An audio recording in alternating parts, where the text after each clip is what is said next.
ओम श्री परमात्मे नमः। आप सभी का बहुत बहुत स्वागत है। आज 30 मई 2022 के इस वीडियो में चर्चा का मुख्य विषय है मंकी पॉक्स, साजिश, षड्यंत्र, बीमारी या डर का व्यापार। तो जैसे कि हम देखते हैं इस समय मंकी पॉक्स को लेकर के चर्चा लगातार जोरों पर है। मीडिया में चाहे वो हमारा मीडिया हो, इंडिया का मीडिया हो, चाहे वो इंटरनेशनल मीडिया हो, हर जगह से लगातार ये खबरें आ रही हैं कि ये लगातार फैल रहा है। तो और ये जैसे कि हम 2020 के बाद से जो 2020 का इवेंट वो आया, उसके बाद से हम देख सकते हैं कि लगातार कैसे उन्होंने इसका मतलब जो खेल उन्होंने ये रचा, इसके बाद से कैसे उन्होंने लोगों को अपने कंट्रोल में लिया और कैसे वो इस चीज़ में आगे बढ़े। तो वर्तमान समय में हम देखते हैं कि जो पहले जैसे स्क्रिप्ट थी उसी तरह से अब नए वाले में वो क्या कर रहे हैं। जैसे इस समय अब इसका आरोप चीन और रूस जो है वो किस पे लगा रहे हैं, अमेरिका पे लगा रहे हैं। उनका कहना है कि अमेरिका ही इसका मुख्य कर्ता धर्ता है। रूस ने तो यहाँ तक कहा है कि ये जो अमेरिका है इसने उसके बॉर्डर के पास में जो नाइजीरिया है वहाँ पर बायो वेपन ये तैयार करवा रहा था, फंडिंग इसी की थी। ये आरोप रूस ने अमेरिका के ऊपर लगाया है। चीन भी लगातार एक्सपोज कर रहा है अमेरिका को कि यही सब कुछ कर रहा है। तो अपनी आंखें खुली रखें और ये सब चीज़ों पर नज़र रखें। और इस तरह से हम देखते हैं कि ये जो चीन मतलब ये जो क्या नाम इसका अमेरिका है, ये मतलब इनकी अब अगर जैसे ज़्यादातर हम देखेंगे तो अब ये भी हमको पता करना चाहिए कि अमेरिका को फंडिंग कौन करता है, दुनिया में किन का राज है। वीडियोस मेरे बहुत से बने हैं, जा कर के आप सर्च करके देख सकते हैं प्लेलिस्ट वगैरह में। अब आरोपों और प्रत्यारोपों का जो सिलसिला चल रहा है उसमें आम आदमी की स्थिति कहाँ है, आम आदमी की स्थिति कहाँ है। वो तो लगातार जैसे उसके जहन में ये बात थी कि धीरे धीरे स्थितियाँ सामान्य हो रही थी, उसको ऐसा लग रहा था। लेकिन हम जैसे लोग तो बार बार यही कहते रहते हैं कि सामान्य अब जैसे 2019 में हमने ज़िंदगी जी वैसी ज़िंदगी हम नहीं जी पाएंगे। हम जैसी ज़िंदगी हमने जिया है वो ज़िंदगी हम नहीं जी पाएंगे। लेकिन फिर भी लगातार लोगों के मन में ये था कि नहीं ऐसा नहीं होगा, हम आसानी से सामान्यीकरण की तरफ बढ़ रहे हैं। तो चीज़ों को देखें, समझें और अपने आप मतलब मेरी कही बातों पे नहीं, अपने आप के ऊपर देखें कि हाँ चीज़ों को समझने का अच्छे से डीप स्टडी करिए, तभी किसी चीज़ को मानिए। अब इसके बारे में जैसे जैसे समय बढ़ रहा है तो हम देखते हैं कि वो अपने प्लान्स को इम्प्लीमेंट करने की तरफ बढ़ रहे हैं। तो ये हुआ आरोप प्रत्यारोपों का सिलसिला जो एक दूसरे के ऊपर वो लगा रहे हैं। और इसमें हम देखते हैं कि जैसे बिल्लू एंड कंपनी जो है, जो फार्मा कंपनी है, फार्मा लॉबी है, वो लगातार अपने काम में जुट चुकी है। मतलब जैसे हमने देखा कि ये जो 2020 आई थी कथित बीमारी, उसके आने से पहले ही किट्स आ गई थी। ठीक इसी तरह से इस समय हम देख सकते हैं कि ये जो फार्मा लॉबी है, बिल्लू एंड कंपनी, ये इसका जो नया ये फैल रहा है रोग, इसके लिए वो लोग नई वैक्स तैयार करने में लग गए हैं। वो लगातार नई वैक्स तैयार करने में लग चुके हैं। तो चीज़ें सब खुली हुई सामने हैं, देख सकते हैं कि कैसे कैसे वो अपने कार्य में आगे बढ़ रहे हैं। और कुछ कॉन्स्पिरेसी थ्योरिस्ट हैं, जैसे कुछ कॉन्स्पिरेसी थ्योरिस्ट हैं, उनका कहना है ये जो जिन्होंने मतलब बूटी लिया हुआ है, जो बूटी के अंदर जो मतलब उसके अंदर पड़ा हुआ है, उसी से उन्हीं लोगों को खतरा है। तो जो भी जिन्होंने नहीं लिया है तो वो तो एकदम समझिए सेफ ही हैं। फिर भी अब जैसे और इसमें बात आती है जैसे बायो वेपन की।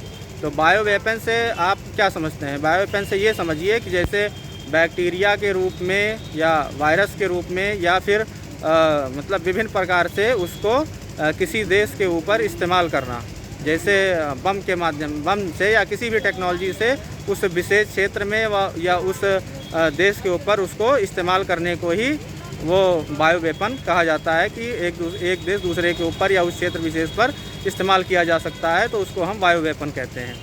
तो कॉन्स्पिरेसी थ्योरिस्ट जो है उनका कहना है कि ये जो 2020 का जो इवेंट आया था और उसके बाद में जो लोगों ने जिन लोगों ने बूटी लिया है, उन जो बूटी जिन लोगों ने लिया है उन्हीं बूटी लिए हुए लोगों को ही इसका खतरा बढ़ेगा, क्योंकि उसके अंदर वो उस चीज़ के गुण शामिल हैं, उनका ऐसा कहना है।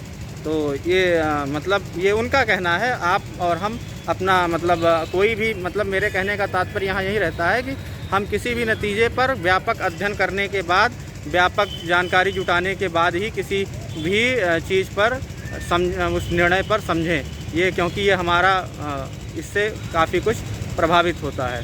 तो ये लगातार ये सब चीज़ें चल रही हैं और जैसा कि देखिए जब 2020 में वो आया तो उससे सबसे ज़्यादा किसको नुकसान हुआ? आम जनता। हमेशा से अगर कुछ भी होता है तो जैसे ये जो इसमें सबसे ज़्यादा अगर किसी को फ़ायदा होता है तो किनको होता है? बड़े बड़े लोग, जैसे ये चाहे रुपया पैसा हो, ये सब एक ट्रांसफ़र होता है, कहीं ख़त्म नहीं होता है, एक से दूसरे के उसमें ट्रांसफ़र होता है। हमने देखा कि चाहे भारत के अंदर हो, अंबानी अडानीज़ हों, या विदेशों में ये जो बड़े इलीट्स हैं उनके हाथों में सारा का सारा कंट्रोल और सारे के सारे जो रुपए पैसे धन संपत्ति है वो ट्रांसफ़र होती रहती है। तो इस तरीके से हम देखते हैं कि वो लोग सारी दुनिया पे अपना नियंत्रण स्थापित करने में लगे हुए हैं और वो इसमें कामयाब भी हो रहे हैं, क्योंकि ज़्यादातर और इसमें सबसे ज़्यादा जो हमारे मतलब जो जनता, जिस चीज़ से सबसे ज़्यादा जनता को परेशानी होती है वो मतलब कल्पना करिए, और जिस तरह से इसका हवा खड़ा किया जा रहा है।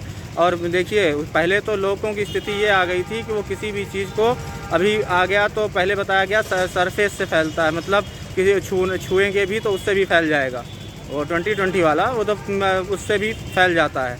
फिर बाद में बताया गया नहीं ऐसा नहीं है, फिर मतलब तमाम तरह के फिर न जाने लोग क्या क्या सैनिटाइज करने लगे और क्या क्या दुनिया के जो ड्रामे शुरू हुए, और फिर लोगों का मानसिक स्तर देख के ही जो है एक तरह से वो आता है, और किस किस से हमारा लोगों का विश्वास उड़ गया, जिन पे हमारी धारणाएं कि हाँ ये बहुत इनको नॉलेज होगा और ये कॉमन सेंस होगा, तो उनसे हमारा विश्वास जाता रहा। इसी तरह से तो इसके ऊपर भी अध्ययन करें। हालांकि जो अभी तक सूचना है उसके अंतर्गत वो केवल एक से दूसरे व्यक्ति में मतलब उसके माध्यम से ही, जब तक हम उसको छुएंगे नहीं तब तक ये फैलना उस तरह से जैसा 2020 वाले सीवी स्कैम से बताया जा रहा था उससे उस तरह से नहीं है। और अब इसमें ये उस तरह से बताया जा रहा नहीं फैलता है जब तक कि दो व्यक्ति साथ साथ नहीं आएंगे, मतलब जैसे हम कह सकते हैं गले मिलना हो या मतलब शारीरिक रूप से जब सब एक दूसरे के संपर्क में नहीं आएंगे तब तक संभावनाएं हैं कि ये इससे कुछ नहीं होगा। तो इन सब चीज़ों का है, और सब चीज़ों को मतलब मेरा कहना या किसी का भी कहना ना माने, इन सब चीज़ों के ऊपर व्यापक अध्ययन करें जिससे हम किसी निर्णय पर पहुंच सकें। और जैसे आने के बाद हमने देखा उस समय जब ये आया था तो पूरे एलडी पूरे उसमें लगा दिया, फिर उससे नाम पर देश की अर्थव्यवस्था धीरे धीरे ध्वस्त होती चली गई।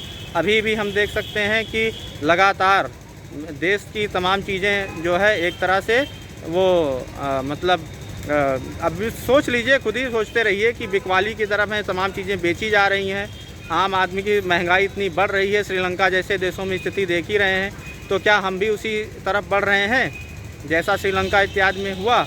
और क्या ये इतना मतलब क्या जो हुआ, और जो उसका ट्रांजिट रेट अभी बताया जा रहा है 3 से 30 है, माने बहुत ही कम लोअर रेट है।